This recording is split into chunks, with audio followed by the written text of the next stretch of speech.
akan belajar tentang psikologi sensoris ya. Jadi ini berarti kita bahas tentang sistem saraf peti.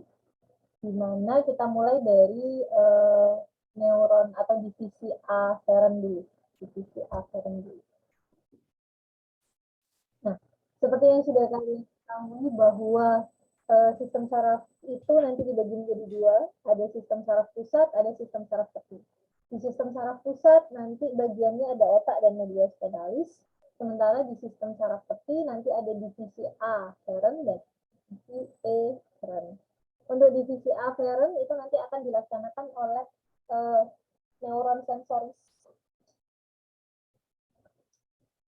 Sementara divisi E akan ada somatik motorik dan juga nanti ada autonom. Nah, di divisi sensoris atau divisi aferen ini itu nanti akan dibagi menjadi dua. Jadi ada rangsangan berdasarkan pada rangsangannya ya. Berdasarkan pada rangsangannya itu nanti ada indera khusus dan juga ada indera somatik. Kalau indera khusus ini panca indera, penglihatan, pendengaran, pengecapan, penciuman, dan keseimbangan. Harusnya ada peraba ya, tapi peraba itu dia masuk ke indera somatis, yaitu sentuhan, suhu, nyeri, gatal, dan propriosepsi. Apa itu propriosepsi? Propriosepsi itu adalah ketika kalian menyentuh kulit kalian di dua titik yang berbeda, kalian bisa melokalisir titik-titik mana saja yang tersentuh. Nah, itu namanya adalah propriosepsi. Jadi ada lokasi, kemudian nanti ada rasa, ada sensasi. Itu namanya adalah propriosepsi. Divisi aferen ini sangat bergantung pada rangsangan atau stimulusnya. Dimulai dengan adanya stimulus, kemudian nanti stimulus tersebut akan diterima oleh diterima oleh reseptor. Reseptornya nanti tergantung ya, bentuk stimulusnya seperti apa. Kalau stimulusnya adalah suhu dingin, berarti nanti reseptornya nanti suhu dingin.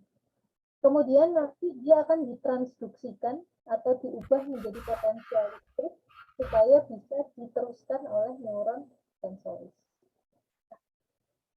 Sama seperti syarat-syarat dari rangsangan listrik lainnya yang sudah kita bahas di pertama tadi tentang neuron, stimulus itu harus melewati batas ambang dulu, harus melewati threshold dulu untuk supaya bisa terjadi potensial aksi dan diteruskan sampai ke sistem saraf pusat. Cuman masalahnya sistem sensoris ini unik. Kenapa unik? Karena ada beberapa rangsangan yang kita sadar, tapi ada beberapa rangsangan yang kita nggak sadar. Nah, salah satu contohnya adalah tiba-tiba ketika kita lewat gitu ya, tiba-tiba ternyata ada bekas luka. Nah, ini kapan kenanya? Jadi kayak garis karet gitu lecet gitu. Nah, ini kapan kenanya? Padahal ketika kita ketusuk sedikit saja terkadang kita merasa. Itu uniknya dari sistem sensoris. Kita sadar terhadap beberapa rangsangan, tapi kadang juga tidak menyadari kalau adanya rangsangan. Reseptor sensoris, reseptornya itu dia bervariasi tergantung dari jenis stimulasinya. Mulai dari reseptor pre-nerve atau reseptor nyeri sampai ke beberapa reseptor khusus seperti yang ada di mata. Ada sel kon, sel batang, dan juga sel rujuk. Secara keseluruhan nanti reseptor sensoris itu kebanyakan sih ya, yang kebanyakan ada dalam tubuh kita itu ada 4, yaitu ada yang namanya kemoreseptor, berarti dia nanti akan menangkap rangsangan yang berupa bahan kimiawi, itu kemoreseptor. Kemudian nanti ada mekanoreseptor, berarti mekanik ya. Kemudian ada termoreseptor, suhu, dan ada fotoreseptor. Fotoreseptor itu visual. Ini beberapa yang paling sensitif dan memang sering sekali menerima rangsang.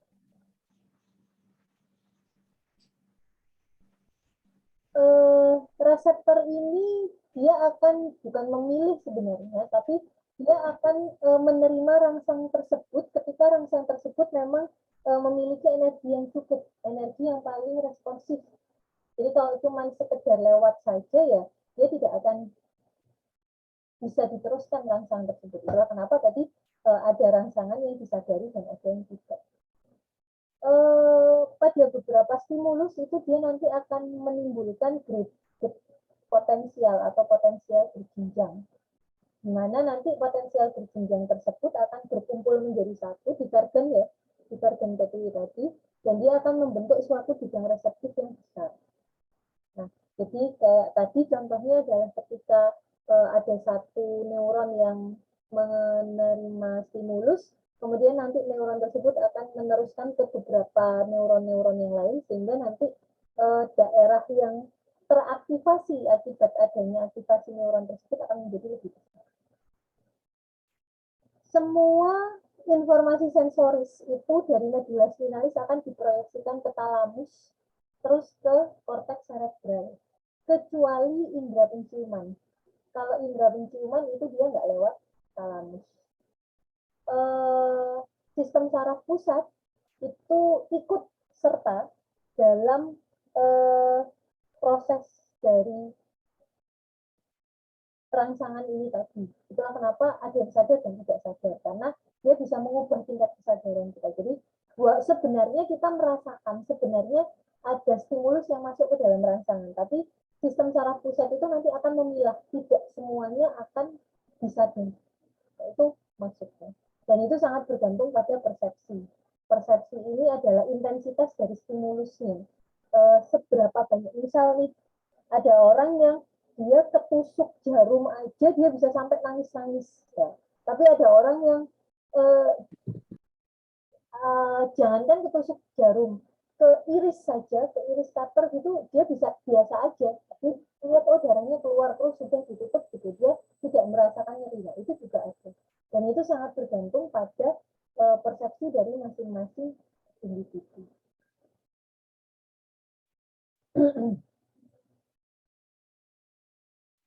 Nah, intensitas dari stimulus itu dia dipengaruhi oleh seberapa banyak reseptor yang teraktivasi dan bagaimana frekuensi dari potensial aksinya. Apakah potensial aksinya itu sampai menyebabkan terjadinya potensial yang benar-benar full, lengkap, atau hanya potensial berjenjang. Ini adalah beberapa contoh dari reseptor ya, sensoris. Ini namanya adalah nerve ending. Ini untuk nyeri ya. Ini untuk nyeri. Terus ini nanti adalah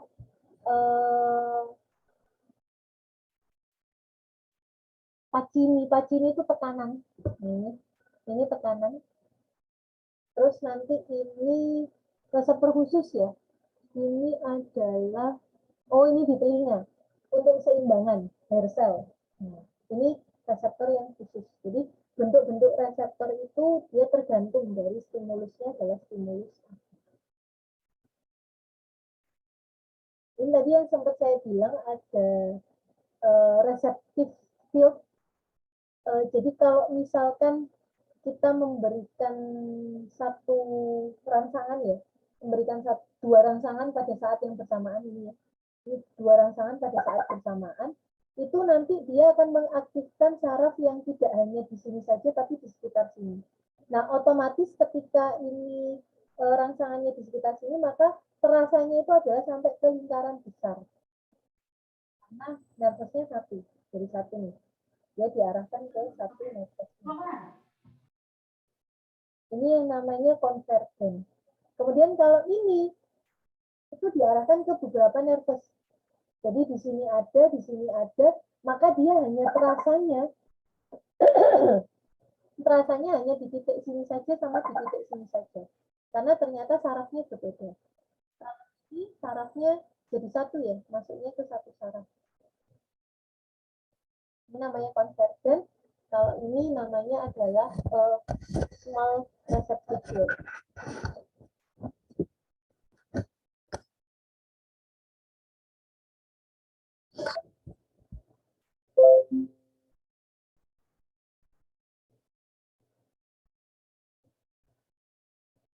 Nah, ini adalah prosesnya ya.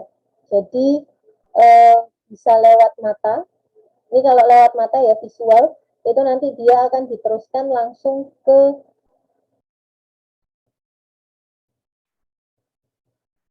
talamus. Ini talamus nih, kuning ini talamus. Kemudian dari talamus dia akan diteruskan ke korteks sensorik, terutama di daerah visual. Nah ini, sorry, bukan di sini, di visual ke belakang. Nah, sementara kalau rasa eh, itu nanti dia akan ke batang otak dulu, baru nanti dia ke ini ya, batang otak, terus habis itu dia nanti ke talamus, baru nanti ke korteks gustatory. Kalau penciuman itu nanti dia akan langsung masuk ke, karena itu penciuman dia nggak lewat talamus ya, dia langsung masuk ke korteks olfaktori. Kalau pendengaran itu nanti dia ke talamus, kemudian ke auditory cortex ya. Kalau keseimbangan itu nanti dia akan masuk ke talamus, kemudian nanti ke primary sensory cortex di sini. Jadi ini adalah arahnya nanti sensory. Nah, bagaimana kalau misalkan stimulus yang kita dapatkan itu adalah pendengaran? Padahal kita punya dua telinga nih. Bagaimana kita bisa melokalisir, oh ternyata suaranya itu berasal dari sana. Nah itu tergantung dari jarak. Kayak seperti ini. Ini jaraknya lebih jauh ya. Kalau jaraknya lebih jauh, maka yang terdengar akan lebih sedikit daripada yang lebih dekat. Jadi ini hubungannya dengan jarak. Jadi yang didengar sebenarnya sama, cuma nanti oleh otak itu akan diproses sampai ke arah jaraknya. Oh, sepertinya yang di sebelah kanan ini suaranya lebih jauh deh. Kalau yang di sebelah kiri ini dia suaranya lebih dekat. Oh, maka kita akan menoleh sini. Misal dipanggil ya. Kita dipanggil, kok kita bisa tahu kita nolehnya kemana? Nah, itu tergantung dari ini jaraknya itu tadi. Untuk melokalisasi suara. Nah, ini yang tadi sempat saya bilang ada yang namanya lateral inhibition. Lateral inhibition ini bentuknya seperti ini, tuh. Jadi ketika kita tusuk dalam satu titik, itu harusnya sakitnya adalah sampai ke segini. Karena apa? Karena kita tusuk ke sini, itu yang terkena adalah neuron B, ya. Kemudian nanti neuron B itu dia akan memberikan ke neuron ini ya, ada bercabang ya, ke neuron sini dan neuron sini juga. Nah, tapi di sini itu dia dihambat. Karena apa? Karena neurotransmitter yang keluar cuma sedikit. Neurotransmitter yang keluar cuma sedikit. Neurotransmitter yang keluar lebih banyak itu adalah daerah tempat penusukannya. Tergantung pada stimulusnya, intensitas stimulusnya. Itu yang dimaksud di sini. Jadi nggak sampai menyebar ke tempat lain. Itu ini khusus untuk nyeri tajam. Kalau nyeri tumpul enggak, kalau nyeri tumpul dia akan menyebar ke tempat karena ada kerusakan jaringan yang lebih luas.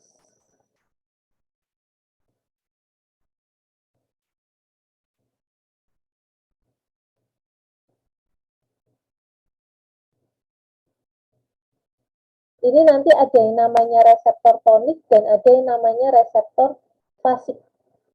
Kalau reseptor tonik itu potensial aksinya utuh, terus terjadi. Potensial aksinya terus terjadi, tapi dia adaptasinya lambat ya. Tonik itu dia lambat, sedikit, sedikit, sedikit, sedikit gitu. Tapi kalau fasik itu dia adaptasinya cepat. Jadi begitu ada rasa langsung, tapi setelah itu sudah enggak. Nah itu tergantung pada stimulus itu nanti akan diantarkan kemana. Misal kalau yang akson itu dia di sini ya, tapi kalau di soma, sorry, ininya ya, reseptor toniknya ini bentuk adaptasi. Misal contohnya itu adalah penciuman. Kalian pernah nggak merasa bahwa ketika kalian ketemu suatu wangi yang baru, kalian akan langsung terasa wanginya? Tapi ketika beberapa hari setelah kalian terus-menerus menggunakan parfum tersebut, itu tiba-tiba kalian tidak merasakan lagi, tidak membaui lagi. Padahal yang lainnya masih membaui, tapi kalian sudah enggak. Nah, itu ini namanya adalah adaptasi. Jadi kalau penciuman itu dia termasuk reseptor yang fasik karena dia adaptasinya cepat. Pada saat pertama ketika intensitasnya tinggi, dia akan terus terasa. Tapi lama-lama akan hilang. Tapi ada satu keadaan, misal nyeri. Nyeri itu walaupun kalian ditusuk berapa kali pun ya akan tetap terasa sakit, tidak akan beradaptasi. Nah, itu maksudnya dari reseptor adaptasi. Tergantung dia termasuk reseptor tonik atau reseptor.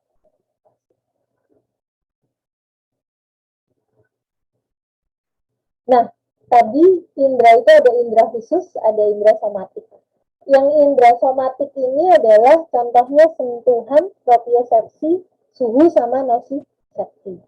Nah, indera somatik ini dia akan menyeberang korpus kalosum. Jadi dia akan melintasi garis tengah dari satu sisi otak ke otak yang lain, terutama adalah sisi tubuh yang berlawanan. Nah, kalau indera somatik ini dia nanti relay terakhirnya atau berhentinya itu adalah di korteks somatosensoris. Reseptornya ada banyak, ada reseptor sentuhan, ada reseptor suhu, ada nosiseptor atau reseptor nyeri, di mana nanti nosiseptor itu rasanya nggak cuma sakit saja, tapi juga bisa gatal. Jadi gatal itu adalah reseptor sakit yang paling rendah, itu adalah gatal. Ya, gitu. Contohnya adalah ketika kalian merasa gatal terus kalian garuk. Nah, kalian garuk itu kan dia jadi luka. Nah, itu kalian merubah aktivitasnya, reseptornya sama nosiseptor, cuman kalian menambahkan intensitas tersebut dari yang cuman gatal, nyeri yang paling rendah ke sakit, nyeri yang paling tinggi. Nah, somatik yang paling sering terstimulus itu adalah nyeri. Nyeri itu ada banyak. Nyeri itu ada nyeri alis, ada nyeri cepat, ada nyeri lambat. Nyeri ini, kalau yang nyeri alih itu ketika yang sakit itu adalah salah satu organ, tapi kalian merasakan sakit di tempat lain. Itu nyeri alih. Biasanya organ dalam. Yang sakit itu adalah organ dalam, tapi kalian merasakannya di kulit. Nah, itu adalah nyeri alih. Kemudian nanti ada nyeri cepat sama nyeri lambat. Ini bergantung pada serabutnya. Kalau nyeri cepat itu dia dihantarkan oleh serabut saraf yang bermielin. Kalau nyeri lambat itu yang tidak bermielin.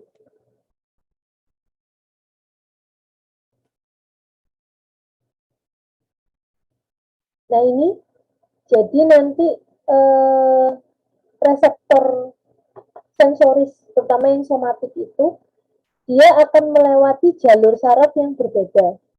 Ada yang namanya jalur saraf medula, lemniscus medialis ini ya, lemniscus medialis. Kemudian nanti ada jalur saraf yang spinothalamikus. Nah, ini nanti persilangannya berbeda.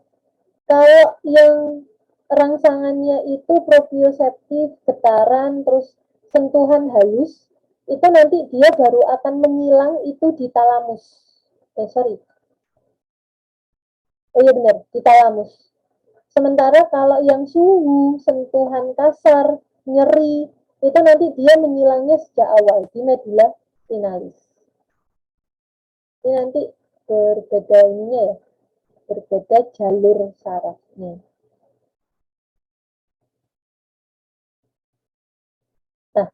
Nah, dari talamus tadi, itu nanti dia akan diarahkan ke korteks somatosensoris. Di mana di korteks somatosensoris itu ada interpretasinya, tuh. Ini di bagian tengah ya. Ini bagian tengah itu adalah untuk kelamin, kemudian kaki, badan, terus di sini adalah tangan, di sini wajah.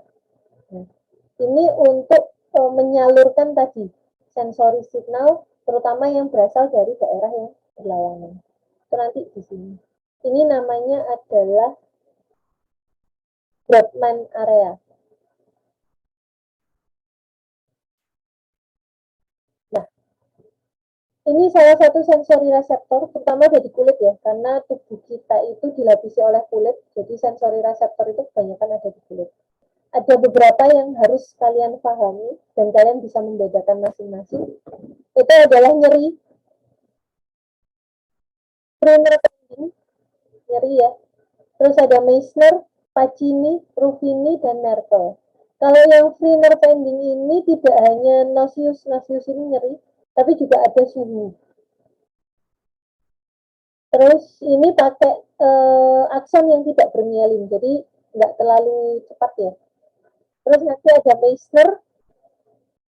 Meissner ini untuk stroking ya, apa ya stroking, hentakan gitu ya. Nah itu ini adaptasinya cepat. Terus ada Pacini.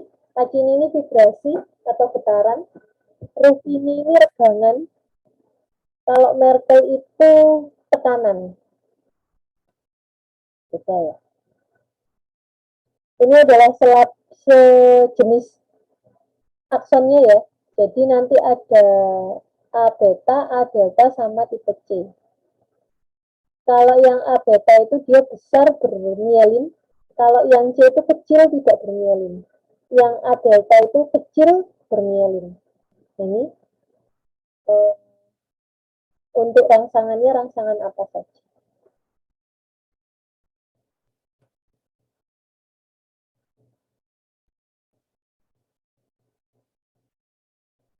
Ini nanti akan membedakan itu adalah tergantung dari rangsangannya ya.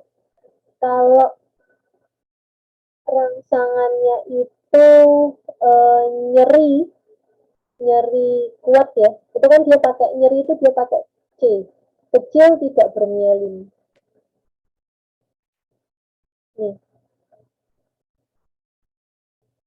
ini ya, C. Terus kalau tekanan itu dia pakai A beta fiber. Berarti dia yang besar bermielin. Nah, kecepatannya kenapa lebih cepat yang C? Karena dia diameternya lebih kecil. Karena dia diameternya lebih kecil, oh sorry, lebih cepat. Yang ini ya 30 sampai 70 meter per second ya. Oh, berarti lebih cepat yang ini. A beta. Ini diameternya besar terus dia bermielin ya. Jadi dia cepat. Yang tadi yang saya bilang nyeri alih ya. Kalau nyerinya itu di hepar, itu yang sakit malah di pundak. Kalau nyerinya di jantung, yang sakit malah sampai ke tangan kiri. Ini namanya adalah nyeri alih. Ini terjadi karena nervusnya satu. Di organ dalam dengan di kulit, itu nervusnya satu.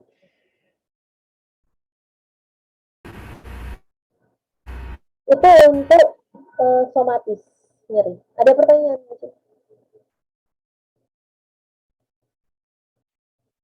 Kita lanjut. Berikutnya adalah bau dan rasa. Kemoresepsi ya. Itu nanti indera khususnya, jadi kemoreseptor kimiawi itu penciuman sama rasa, itu kimiawi. Ini dia pakai reseptornya adalah jenis reseptor protein G.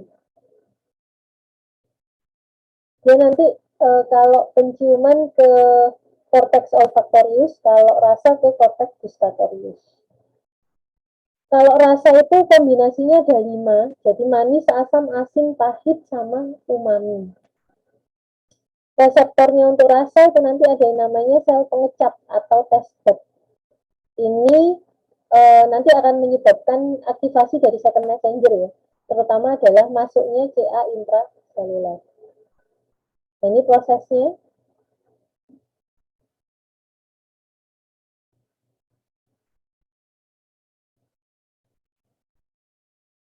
Untuk penciuman, itu ketika ada bahan-bahan kimiawi yang masuk ke dalam indera, ke dalam hidung, itu nanti dia akan diterima oleh reseptor olfaktori yang ada di epitelnya ya.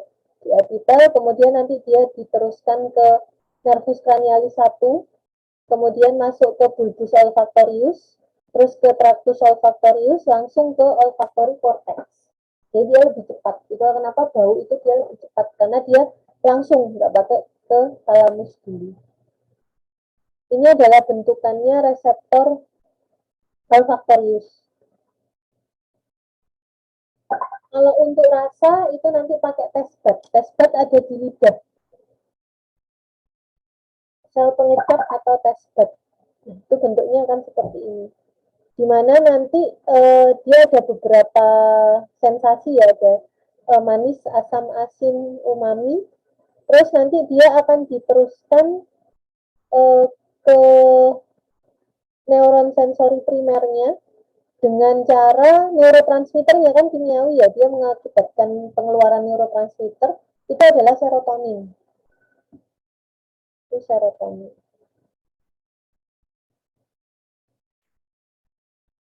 Kalau untuk rasa pahit. Kalau untuk rasa manis, umami dan sorry itu asin, sorry. Pahit itu nanti dia pakai ATP, pakai rilis dari ATP. Ini bedanya nanti di situ.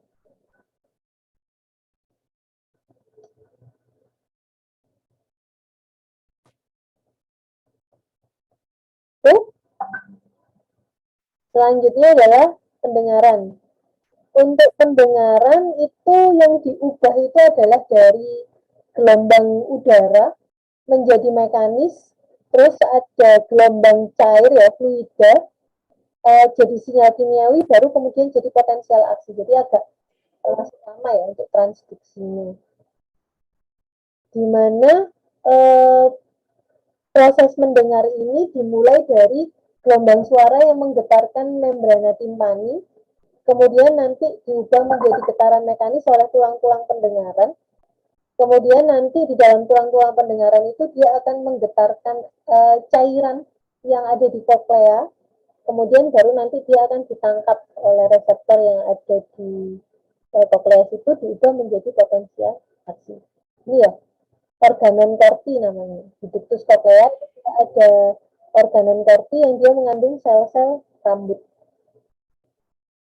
Nah, untuk bisa kita memastikan suara tersebut berasal dari mana, itu membutuhkan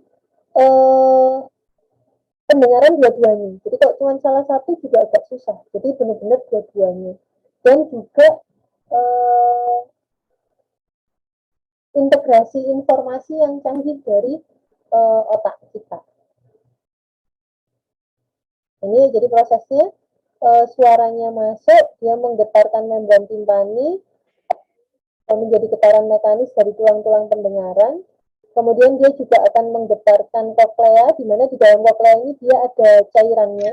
Nah, cairan tersebut akan diubah menjadi sinyal kimiawi dan diterima oleh pendengaran.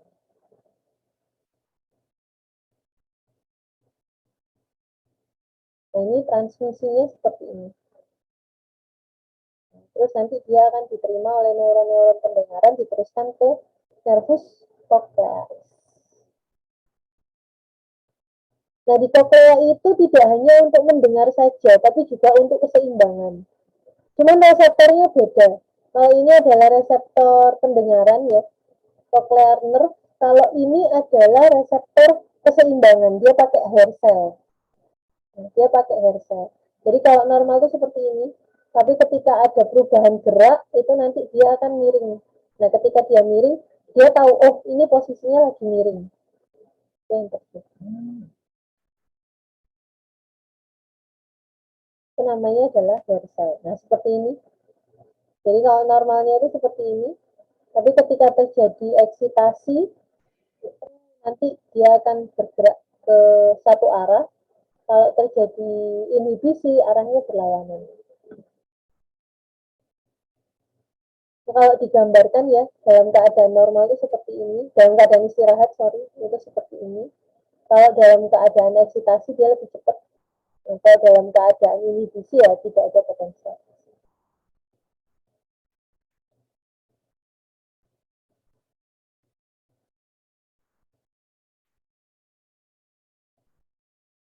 Bagaimana kita bisa tahu bahwa ini suaranya keras atau tidak? Itu bergantung pada frekuensinya, hertznya. Jadi semakin tinggi frekuensi, semakin cepat getaran yang dihasilkan itu, maka itu menunjukkan bahwa suaranya akan semakin keras.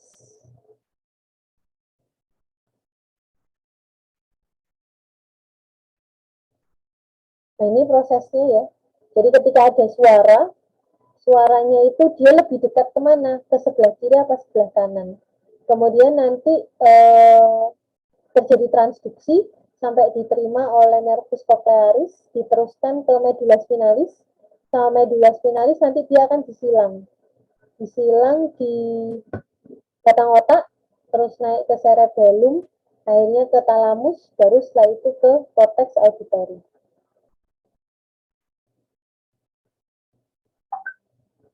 Ini ya, kalau keseimbangan itu tidak hanya posisi telinga saja, tapi juga mata.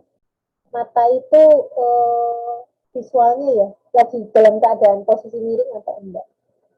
Itu untuk keseimbangan. Makanya kalau vertigo itu kan gangguan pada keseimbangan, tidak hanya pusing saja. Nah, biasanya matanya juga berkunang-kunang.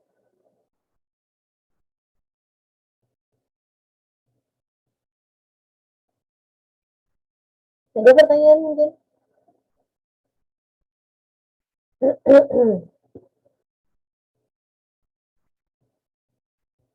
Mungkin belum dokter.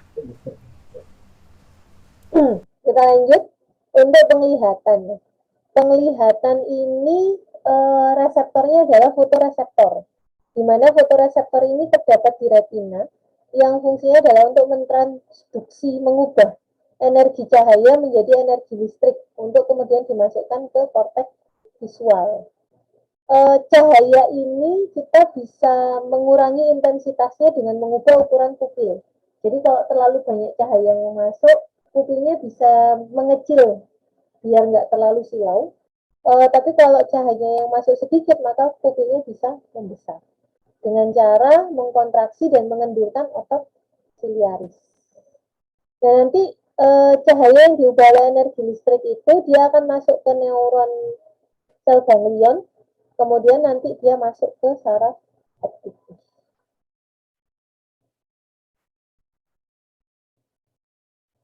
Untuk reseptornya itu ada sekton sama sel root. Kalau sel root itu untuk penglihatan gelap, selkon itu untuk penglihatan warna. Itu karena selkon itu dia punya pigmen visual yang berbeda tiga. Kalau sel root cuma satu. Ini ya. Oh ini sorry, ini equilibrium. Nah ini anatomi matanya. Nah ini adalah pupilnya itu ini. Ini otot siliarisnya. Jadi kalau cahayanya terlalu banyak, maka otot siliaris akan berkontraksi sehingga cahaya yang masuk akan sedikit. Kalau cahaya yang masuk terlalu sedikit, maka dia akan mengendur, maka nanti cahaya yang masuk akan lebih banyak. Nah ini prosesnya dari energi cahaya, kemudian diubah, diterima ya, ditangkap oleh mata kita, kemudian nanti dia akan diubah menjadi energi listrik oleh nervus opticus, oleh sel root dan selkon, diteruskan ke nervus opticus, ke chiasma opticum, ini nanti menyilang. Di chiasma opticum itu menyilang apa yang kita lihat di sebelah kiri akan ditransmisikan di otak sebelah kanan. Kemudian nanti masuk ke tractus opticus, terus ke talamus, dan akhirnya ke visual cortex atau lobus occipitalis. Nah, ada yang namanya gangguan refraksi. Gangguan refraksi itu adalah ketika cahaya yang masuk itu tidak jatuh tepat ke retina. Kalau cahaya yang masuk itu dia di luar, lebih jauh ya ini, lebih jauh. Nah itu nanti yang terjadi adalah tidak bisa melihat benda jauh, tabung jauh. Ini yang kacamata minus. Kalau tidak bisa melihat benda dekat atau tabung dekat ya, nah itu jatuhnya adalah di depan. Jadi nggak sampai ke belakangnya sini, tapi di depan.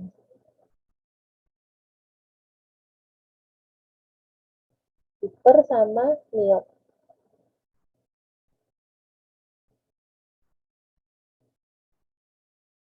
Nah, ini adalah sel-sel reseptornya yang mengubah energi cahaya tadi menjadi energi listrik, itu sel kun sama sel rib.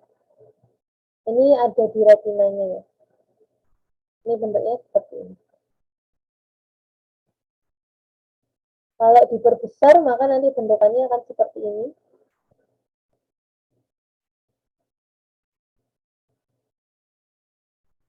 Ada cahaya, kemudian dia akan diterima oleh sel kun apa sel rib. Kalau sel kun itu untuk yang warna ya, kalau sel rib itu di penglihatan malam. Terus nanti dia diteruskan sampai ke nervus optikus.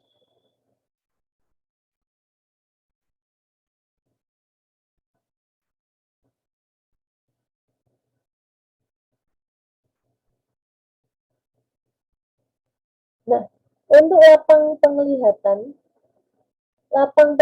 kita bisa melihat satu daerah itu karena ada ini. Nah, jadi untuk ini ya, daerah kanan ini itu jatuhnya nanti di sini. Daerah sini itu nanti di sini. Nah, di bagian tengah ini namanya adalah binocular zone. Binocular zone itu dia yang terlihat oleh mata kanan maupun mata kiri.